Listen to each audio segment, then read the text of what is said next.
Hi అండి, అందరికీ నమస్తే అండి. 1 కిలో మొయ్యి చేపలతో పులుసు చూపిస్తానండి. అన్నంలోకి చాలా రుచిగా ఉంది. ఒక్కో చేప ఒక్కో రుచి అండి. ఈ చేప భలే రుచిగా ఉంది. చూడండి, స్టవ్ వెలిగించుకొని కడాయి పెట్టుకొని 2 టేబుల్ స్పూన్ల ఆయిల్ వేసుకొని, ఆయిల్ కాస్త వేడయ్యాక ఆవాలు, జీలకర్ర, మెంతులు అన్నీ కొంచెం కొంచెం వేసుకొని, ఒక 2 ఆనియన్స్ తీసుకొని చిన్న ముక్కలు కట్ చేసేసుకొని, అలాగే ఒక రెమ్మ కరివేపాకు, అలాగే ఈ కూరకు రుచికి తగినంత ఉప్పు వేసుకొని అన్నీ బాగా కలుపుకొని, 2 టమోటాలు కానీ చిన్న ముక్కలు కట్ చేసేసుకొని ప్లేట్ పెట్టి మగ్గనివ్వాలండి. ఇవంతా బాగా గుజ్జయ్యే విధంగా గంటితో కొంచెం మ్యాష్ చేసుకొని, ఇప్పుడు చిన్న బత్తాకాయ అంత సైజులో చింతపండు నానబెట్టుకొని రసం తీసి పోసుకోవాలి. ఇప్పుడు 2 స్పూన్లు కారం వేస్తున్నాను. అలాగే 1/2 స్పూన్ పసుపు అండి. ఇప్పుడు ఒక సగం గ్లాస్ వాటర్ పోస్తున్నాను. ఇప్పుడు ఇవన్నీ బాగా కలిసే విధంగా ఇలా బాగా కలిపేసుకోవాలి.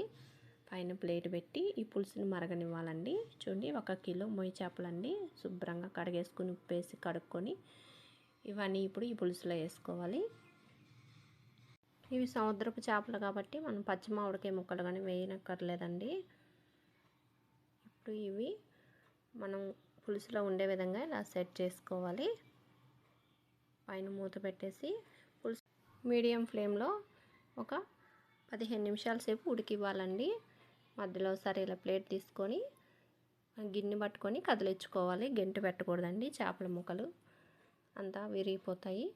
ఇప్పుడు ఒక 3 పచ్చిమిరపకాయలకి ఇలా ఘాటు పెట్టుకొని వేసుకోవాలి. అలాగే కొంచెం రుచి చూడండి, పులుసుని వేసిన ఉప్పు కారం సరిపోయిందో లేదో చూసుకొని సర్వ్ చేసుకోవాలండి. నేను చూశాను, సాల్ట్ సరిపోలేదు, కొంచెం సాల్ట్ వేసుకున్నాను. అలాగే ఫిష్ మసాలా పొడి అండి, ఒక 2 టీ స్పూన్లు అంత పొడి తీసుకొని వేసుకున్నాను. ఈ పొడి నేను వీడియో కానీ చేసి చూపించున్నానండి. తెలియని వాళ్ళు మా ఛానల్లోకి వెళ్ళి చూడండి. ఈ పొడి వేసుకొని కూర కాస్త చిక్కబడేంత వరకు ఉడికించుకున్నానండి. కొత్తిమీర కానీ వేయట్లేదు. చూడండి ఎంత రుచిగా ఉందో. కూర కాస్త చల్లారితే ఇంకా చిక్కబడద్దండి.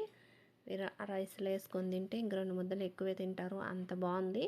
మీరు ట్రై చేసి మీకు ఎలాగొచ్చిందో కామెంట్ బాక్స్లో తెలియజేయండి. వీడియో నచ్చితే లైక్ చేయండి. మా ఛానల్ని ప్లీజ్ సబ్స్క్రైబ్ చేసుకోండి.